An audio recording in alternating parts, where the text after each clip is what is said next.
Coming up next on Growing Chatham, your input is needed. Help frame the 2023 Chatham County Farmland Preservation Plan.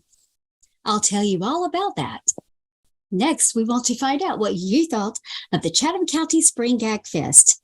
Your input will help us plan for next year. After that, we're going to find out about eggs that are produced right here in North Carolina. Then we're going to hear about a wildfire risk reduction success story down in Harnett County.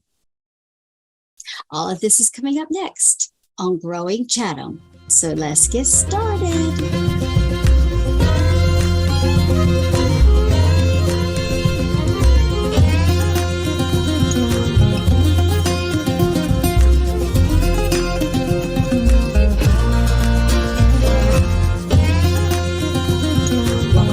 Chatham, I'm Tiffany Hancock, Marketing and Media Support Specialist for the Chatham County Center. Let's get started. First, I wanted to share with you that our office will be closed on April the 7th in observance of Easter. We will reopen on the following Monday. Your input is needed. We are seeking your input to help frame the 2023 Chatham County Farmland Preservation Plan. Let me show you more. Help frame the 2023 Chatham County Farmland Preservation Plan. Are you a Chatham County farmer, agribusiness, or simply interested in the future of Chatham County agriculture? Your help is needed to develop the 2023 Chatham County Farmland Preservation Plan. You can provide invaluable feedback in one of the following ways. With the online surveys, there are 3 surveys to select from. The Chatham County Farmer Producer Survey. If 2023 Chatham County Farmland Preservation Plan strategies are to be meaningful, they need to be shaped by the input of the farm and forest producers. Your responses will help us to understand the needs of agriculture. Please complete the producer survey. The Chatham County Agribusiness Survey. Many of the Chatham County agribusinesses are individual, independent operations with unique interests, needs, and concerns. If the Chatham County Farmland Preservation Plan is to be meaningful, it needs to be shaped by the input of agribusiness owners. If you own or operate an agriculturally related business in Chatham County, please complete the Agribusiness Survey. The next survey that's available is for Chatham County residents that are non-farming. Non-farm resident participation is essential to ensure that views on open space, values placed on farms, forests, and impacts of development are factored into the updated Farmland Preservation Plan. If you are not a farmer or producer, but you would like to provide critical input on the future of Chatham County agriculture, please complete the resident survey. You can find those surveys by accessing the link in the Growing Chatham newsletter. Hard copy survey instruments are available at the North Carolina Cooperative Extension Chatham County Center's office lobby. They will also be available at all 3 Chatham County Library branches. These completed paper surveys can be returned to the Chatham County Center. If you'd like to mail your survey in, please send them to Attention Ginger Cunningham, North Carolina Cooperative Extension, Chatham County Center, 1192 U.S. 64 West Business, Suite 400, Pittsburgh, North Carolina, 27312. Did you make it out to Pittsburgh for the Chatham County Spring Ag Fest? If so, we want to hear from you.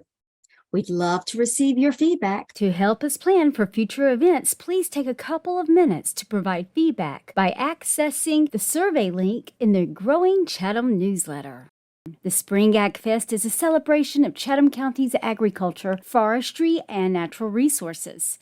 Visitors enjoyed over 75 indoor and outdoor exhibits highlighting local farms, farmers markets, sustainable agriculture, agricultural support and advocacy, agribusiness, beekeeping, livestock, forestry, green industry, wildlife, conservation, and much more. Visitors enjoyed watching several events at the livestock arena, including a parade of breeds for beef and dairy cattle and sheep and goats, a barrel racing demonstration, plus games for kids. This event was made possible by the collaborative efforts of the Chatham County Center of North Carolina Cooperative Extension, Chatham County Agriculture and Conference Center, Chatham County Farm Bureau, Chatham County government, Chatham County Soil and Water, Farm Service Agency, and the North Carolina Forest Service. To help us plan for future events, please take a couple of minutes to provide feedback by accessing the survey link in the Growing Chatham newsletter. Would like to share a video about North Carolina eggs. Did you know that the average North Carolinian consumes more than 250 eggs per year? Let's check out the video to learn more about eggs and their many uses. Eggs actually are in almost all the foods that you eat or you buy from the grocery store, whether you believe it or not. Because eggs are used in so many different ways. They're used for leavening, which is in the baking industry. They're used in meat preparation in restaurants for like meatloafs and binding. They're actually used in brewery winemaking as a clarifying agent. The average North Carolinian consumes about 286 eggs a year. Right now, the egg industry is in a transitional stage. We are moving from a primary cage production system into a primary cage-free production system. So when we start talking about cage-free, we are talking about aviary systems where the birds can move up and down within the system and across the house.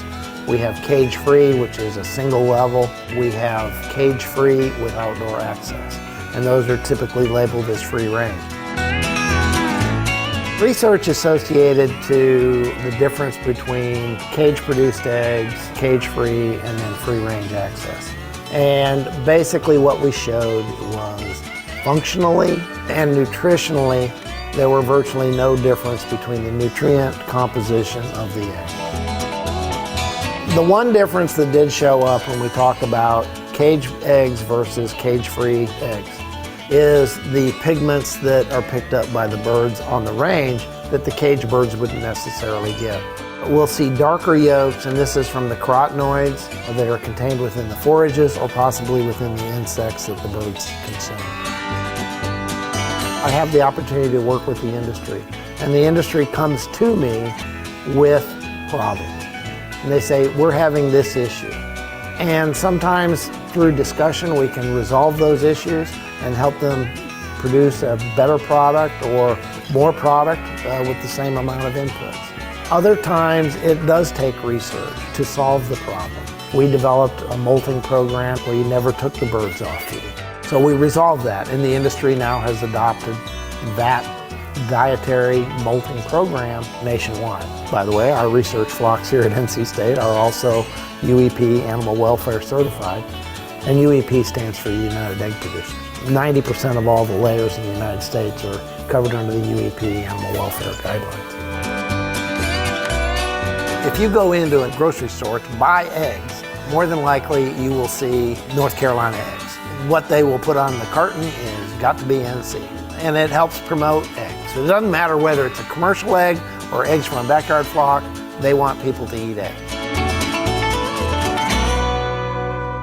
North Carolina Forestry Service Harnett County Ranger Burren Fulmer is going to discuss with us wildfire activity, plus the longleaf pine ecosystem and how prescribed fire plays a role in reducing the risk of wildfire risk reduction and ecological restoration for Anderson Creek Park and the surrounding area. Let's check it out.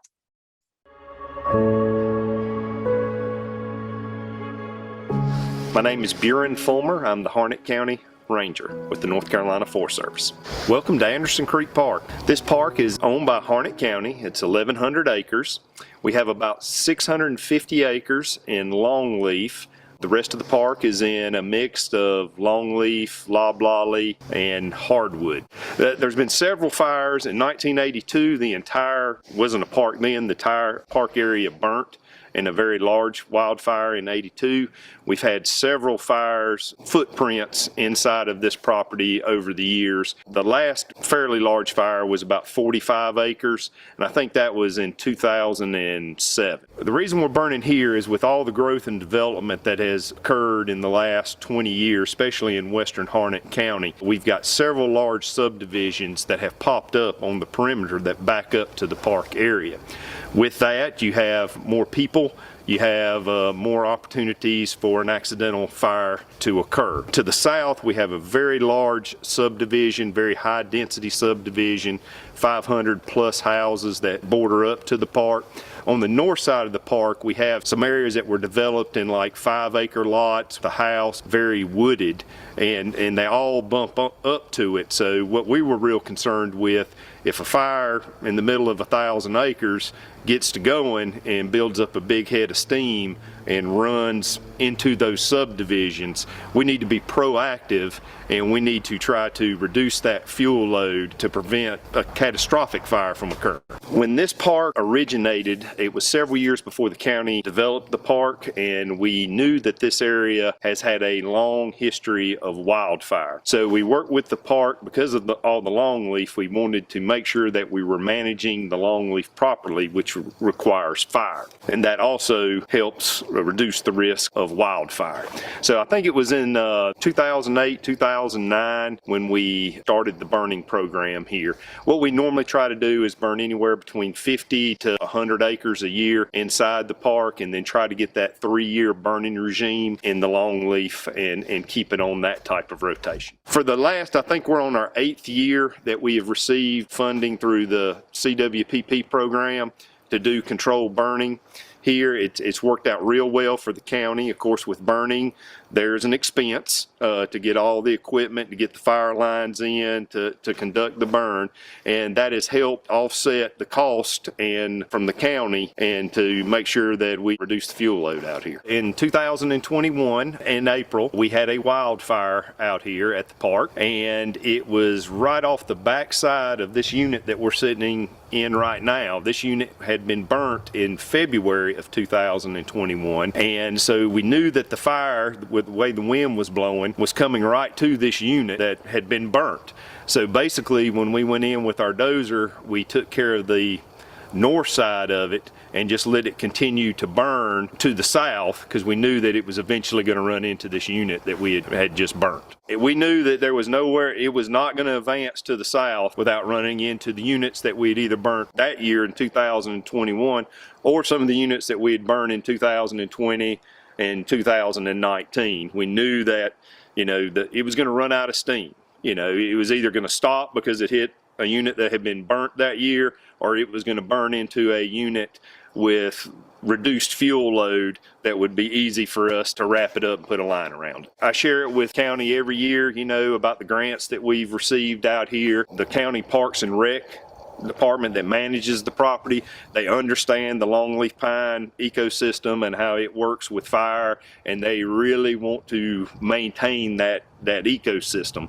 There's several plants that the Parks and Rec know that is out here, and they want to maintain that ecological longleaf restoration program. It makes you feel good that you've got stuff in place. So, this place has always concerned me because it's a park. You've got a trail system. You've got people out here. You've got people out here on red flag days that are just walking trails. You have kids. You have lots of opportunity for that fire to start on a day doesn't have the best conditions. It makes you feel good that you know that it's in an area that's already been treated and is not going to get totally out of control. We do it on private property as well as this one right here in this county. 1, to protect their timber investment.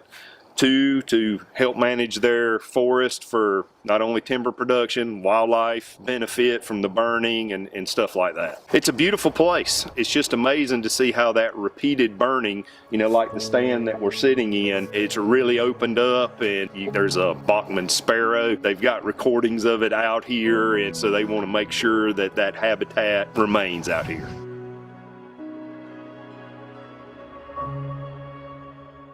Well, that will do it for April's Growing Chatham. Check out the Growing Chatham newsletter to find out everything that is happening by visiting go.ncsu.edu/Growing Chatham 423. I hope you have a great April, and I'll see you in May. I'm Tiffany Hancock for North Carolina Cooperative Extension, Chatham County Center. Bye.